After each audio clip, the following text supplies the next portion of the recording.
Welcome back to my channel fine maths classes. So ഇന്നത്തെ ക്ലാസ്സിൽ നമ്മൾ ഡിസ്കസ് ചെയ്യുന്നത് പോളിനോമിയൽസ് ചാപ്റ്ററിലെ എക്സാമ്പിൾ നമ്പർ 1 ആണ് കേട്ടോ. അപ്പോൾ എൻ്റെ ചാനൽ കാണുന്നവർ സബ്സ്ക്രൈബ് ചെയ്യാനും ലൈക്ക് ചെയ്യാനും കമൻറ്റ് ചെയ്യാനും മാക്സിമം ഷെയർ ചെയ്ത് സപ്പോർട്ട് ചെയ്യാനും മറന്നു പോകരുത്. സോ നമ്മുടെ ക്വസ്റ്റ്യൻ ഇതാണ്: find the degree of each of the polynomials given below. First one, x raised to 5 minus x raised to 4 plus 3. എന്താ ഡിഗ്രി ഓഫ് ദി പോളിനോമിയൽ എന്ന് പറഞ്ഞു കഴിഞ്ഞാൽ, അതായത് നമുക്ക് തന്നിരിക്കുന്ന ക്വസ്റ്റ്യനില്ലേ അതിൽ വേരിയബിളിന്റെ ഹയസ്റ്റ് പവറിനെയാണ് നമ്മൾ ഡിഗ്രി ഓഫ് ദി പോളിനോമിയൽ എന്ന് പറയുന്നത്. ഇപ്പൊ ഇവിടെ ഇതാണ് നമ്മുടെ പോളിനോമിയൽ. ഓക്കെ, ഇവിടുത്തെ വേരിയബിൾസ് എന്ന് പറയുമ്പോൾ എക്സ് ആണ് വേരിയബിൾ ആയിട്ട് വന്നിരിക്കുന്നത്. അപ്പൊ ഇത് രണ്ടിലും ഏറ്റവും ഹയസ്റ്റ് പവർ ഏതാണ്? 5 ആണ് അല്ലെ. അപ്പൊ അതാണ് നമ്മുടെ ഈ ഒരു പോളിനോമിയലിന്റെ ഡിഗ്രി എന്ന് പറയുന്നത്. മനസ്സിലായ എന്റെ മക്കൾസിന്? അപ്പൊ എന്താണ് ഡിഗ്രി ഓഫ് ദി പോളിനോമിയൽ എന്ന് പറഞ്ഞു കഴിഞ്ഞാല് highest power of the variable. അതിനെയാണ് നമ്മൾ ഡിഗ്രി ഓഫ് ദി പോളിനോമിയൽ എന്ന് വിളിക്കുന്നത്. അപ്പൊ ഇവിടുത്തെ ഡിഗ്രി എന്ന് പറയുന്നത് എത്രയാണ് നമുക്ക് കിട്ടുന്നത്? 5. ഓക്കെ, ഇത്രയേ ഉള്ളൂ. സിമ്പിൾ അല്ലേ? അടുത്ത question, 2 minus Y square minus Y cube plus 2 into Y raise to 8. അപ്പൊ ഇവിടുത്തെ വേരിയബിൾ എന്ന് പറയുന്നത് നമ്മുടെ വൈ ആണ്.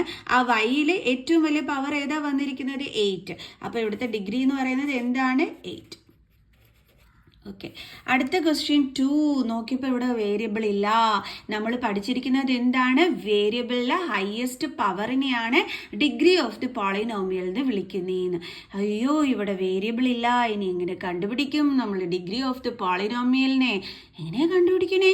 നമുക്ക് ഇതിനെ ഇങ്ങനെ എഴുതിക്കൂടെ? 2 ഇൻറ്റു എക്സ് റൈസ് ടു 0 എന്ന് നമ്മൾ പഠിച്ചിട്ടുണ്ട്. ഏതൊരെണ്ണവും റേസ് ടു 0 വന്നു കഴിഞ്ഞാൽ അതിന്റെ ആൻസർ എന്ന് പറയുന്നത് എന്തായിരിക്കും? 1 ആയിരിക്കും. അപ്പൊ ഇവിടെ 2 ഇൻറ്റു എക്സ് റൈസ് ടു 0 എന്ന് പറഞ്ഞാൽ എക്സ് റൈസ് ടു 0യുടെ ആൻസർ 1 ആണ്. ദേ നമുക്ക് 2 തന്നെ കിട്ടി. അപ്പൊ തീർച്ചയായിട്ടും നമുക്ക് 2നെ എങ്ങനെ എഴുതാൻ പറ്റും? 2 ഇൻറ്റു എക്സ് റൈസ് ടു 0 എന്ന് എഴുതാൻ പറ്റും. ദേ വന്ന് വേരിയബിൾ. അപ്പൊ അതിന്റെ ഡിഗ്രി എന്താണ്? 0. അപ്പൊ ഇവിടുത്തെ ഡിഗ്രി എന്ന് പറയുന്നത് ദേ വന്ന് വേരിയബിൾ, അതിന്റെ പവർ എന്താണ്? 0. അപ്പൊ ഇവിടുത്തെ ഡിഗ്രി ഓഫ് ദി പോളിനോമിയൽ എന്താണ്? 0. കണ്ടോ? ഇത്രയേ ഉള്ളൂ സംഭവം. അപ്പൊ വേരിയബിൾ ഇല്ലാന്ന് പറഞ്ഞിട്ട് ഇനി കരയോ? കരയത്തില്ലല്ലോ. ഓക്കെ, ഇപ്പൊ നമുക്കിവിടെ 2 ആയിരുന്നപ്പോൾ നമ്മൾ അതിനെ 2 ഇൻറ്റു എക്സ് റൈസ് ടു 0 എന്ന് എഴുതി. അപ്പോൾ ഇവിടെ വേരിയബിൾ വന്നു, അതിന്റെ പവർ 0 ആണ്. അപ്പൊ നമ്മൾ പഠിച്ചിട്ടുണ്ട് highest power of the variable എന്ന്. അപ്പൊ ഇവിടുത്തെ ഹയസ്റ്റ് പവർ 0 ആണ്. അപ്പൊ ഡിഗ്രി എന്ന് പറയുന്നത് എന്താണ്? 0 ആണ്. മനസ്സിലായ എന്റെ മക്കൾസിന്? എളുപ്പമല്ലായിരുന്നു എക്സാമ്പിൾ 1 എന്ന് പറയണേ. ഓക്കെ, എക്സാമ്പിൾ 2 ആയിട്ട് നമുക്ക് നെക്സ്റ്റ് ക്ലാസ്സിൽ കാണാം. ബൈ.